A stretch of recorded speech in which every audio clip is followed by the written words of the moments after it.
Hey everybody, it's been forever since I have periscoped and I'm gonna start periscoping again.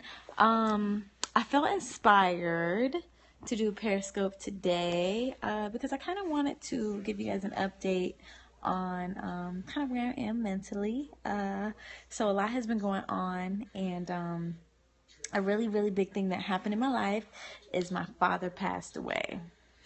And it's crazy because um, we didn't have the closest relationship growing up, but it really hit me. Like, for those of you that know me, they know about my background, they know where I come from, they know that I was like a foster kid growing up and everything, so I wasn't really raised with my dad, but it was really difficult for me because before my father passed away, we were on bad terms. So I was kind of upset with myself at first because I felt like we didn't really have time to squash the beef that we had. So I think through his death, that really taught me that life is short, and a lot of this BS that we get mad at each other about, it's not even worth it. Like, it's not even worth it. So I think it kind of helped me to grow up just a little bit. It kind of woke me up.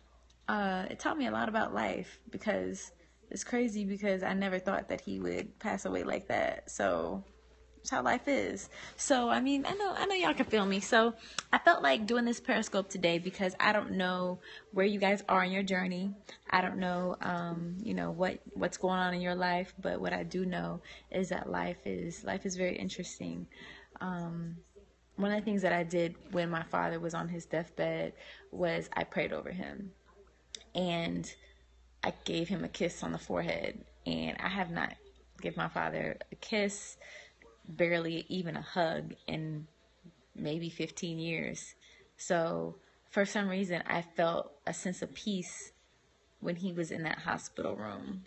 Like, everything that happened, like, didn't even matter anymore. It's crazy that I'm even doing this periscope right now because I never felt like I could get to the point where I could like really talk about it. And that's even baffling because that's what I do. Like, I do a lot of speaking. I tell people about my story, but that was always the one part of my story that I hadn't healed from yet. The relationship that I had with my father. And what's even crazier is I never knew how much that was affecting a lot of the relationships that I had with people. Right? I think a lot of girls today, we get into relationships with people, especially men, because of the relationships that we have with our dads. Whether it's bad relationships or even good relationships. Some girls, they get with guys that are the complete opposite of their father because they don't want a guy that even remotely reminds them of their dad. Or maybe they choose somebody that reminds them of their father. I know for me, growing up, I always told myself, like, I'll never ever date a man like my dad. Never. Because for me, everything that my father represented to me was just so negative and so bad. And he was an angry person. He was impatient. I thought he was crazy. He was disrespectful to women. And I always told myself, I'll never ever date a man like my dad. Like, I despised him. I felt like he was the reason why I was so strong. And you know what's crazy? Is that I wasn't as strong as I thought I was. I wasn't as strong as I thought I was. I felt like, you know what? I'm never going to let a man disrespect me. I'll never let a man raise his voice at me. I'll never even let a man even raise his hand to even try and hit me. But all that time, I was really hurting. Yeah, I learned so much from him, but I was really hurting inside. Like, I had this anger that had built up inside of me that I had mistaken for being strong. Isn't that crazy? But it's real life. It's true. Um, and I for so long, I kept people at a distance. I wouldn't allow people to get close to me.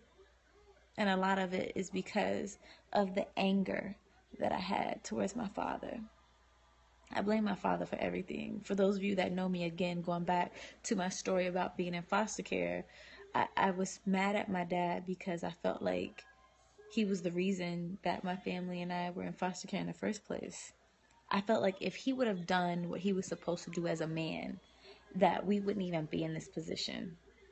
I felt like if he wasn't out in the streets, if he was at home with his family, if he was putting food on the table the right way, not the illegal way or whatever the hell he was doing.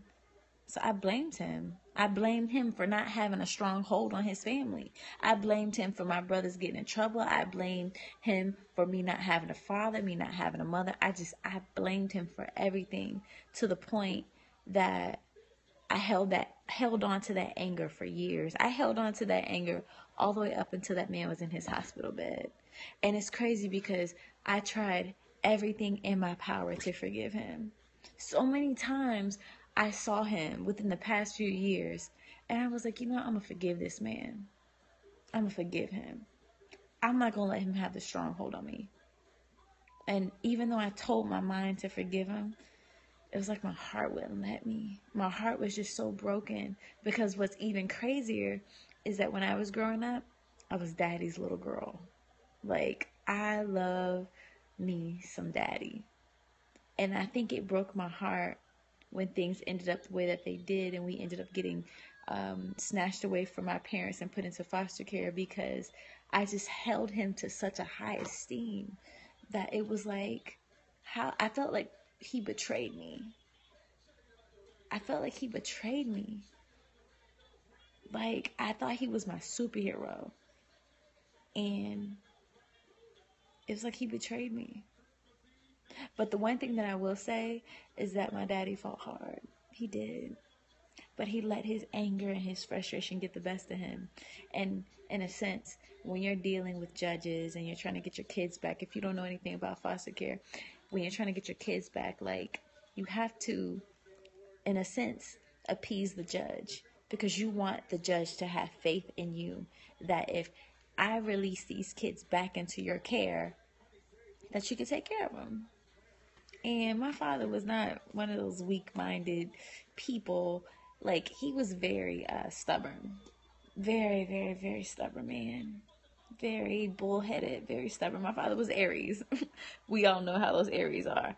And he didn't want nobody to control him or control how he did things. So it's crazy, because I got a lot from my daddy. Got a whole lot from my daddy. But the one thing I will say is that even though, like, we never mended our relationship, and we never, in a sense, forgave each other, because, and I say forgave each other because I needed to be forgiven as well, because I should have been the bigger person. I should have forgave him.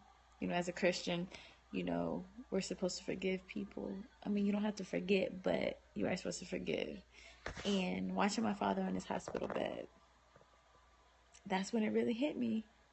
Like, when they told me, because I had been to the hospital to visit this man so many times, but when they told me, they said, he's not going to pull through this time.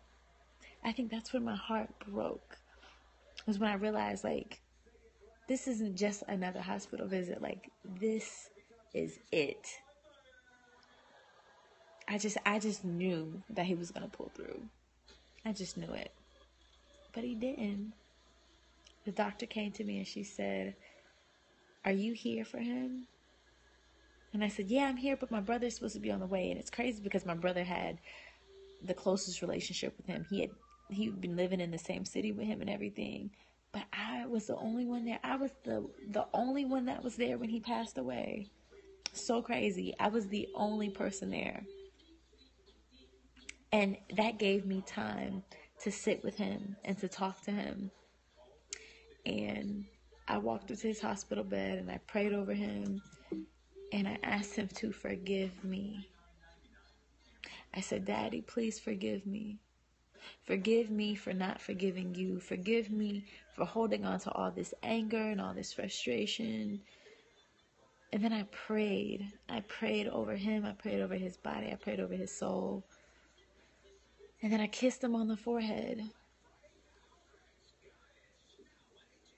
And it was like, at that time, everything, all that anger and all that frustration that I had been holding on to for all that time, it's like it slowly lifted off of me for the first time in my life. And it's unfortunate that that had to happen while he was on his deathbed. But for the first time in my life, I felt a sense of peace. I didn't have to fight anymore. I didn't have to be angry anymore. And for the first time in my life, even though I'm a grown woman now, I can start over. I can have a brand new beginning. Brand new beginning. 2016 for me is all about brand new beginnings. No more holding on to past hurts. No more being afraid to be who I am. No more being insecure. No more feeling alone. And it's time to really walk in my greatness, walk in my purpose, and walk into the woman that God has called me to be. For the first time in my life. It's crazy because I felt like 2015, everything was taken away. Every single thing that I can think of was taken away. But God does everything for a reason. And 2016, is all about a rebirth. I know I'm not the only one on this Periscope right now that feels me. I don't know how many people I got tuning in right now, but I got to start walking back in my greatness. For too long, I've been allowing all this hurt and all this pain to get the best of me. And I know I'm not the only one. I know that there are other people that are listening right now that understand where I'm coming from, that can actually empathize with what I'm saying. It's time for a brand new beginning. And I'm so excited. I'm so ready for it. I used to be so afraid. 2015, I was afraid. Oh my gosh. But 2016, man, it's about to be crazy.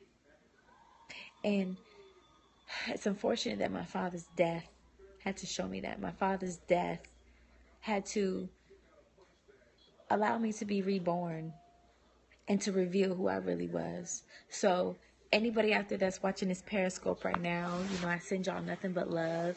Any demons, any hurts, anything that you have going on in your life that you feel like you need to overcome, you can do it. Trust me. Trust me. Trust me. But one thing that you got to do is you got to forgive yourself. I think sometimes we're way too hard on ourselves. And that's me all the way. I'm so hard on myself. So I just ask that anybody, just take the time to forgive yourself. Forgive people who have hurt you. And allow yourself to be great. Allow yourself to walk in your purpose, man. And once you release, once you let go, I promise you, it's a beautiful feeling. All right, y'all, I'm out. Okay, I know I ain't periscoped in a while, but I'm coming back. I promise y'all are gonna get way more periscopes from me coming on from here on out. All right, I can't even talk straight. All right, I gotta go. Bye, y'all. I'm getting out of here.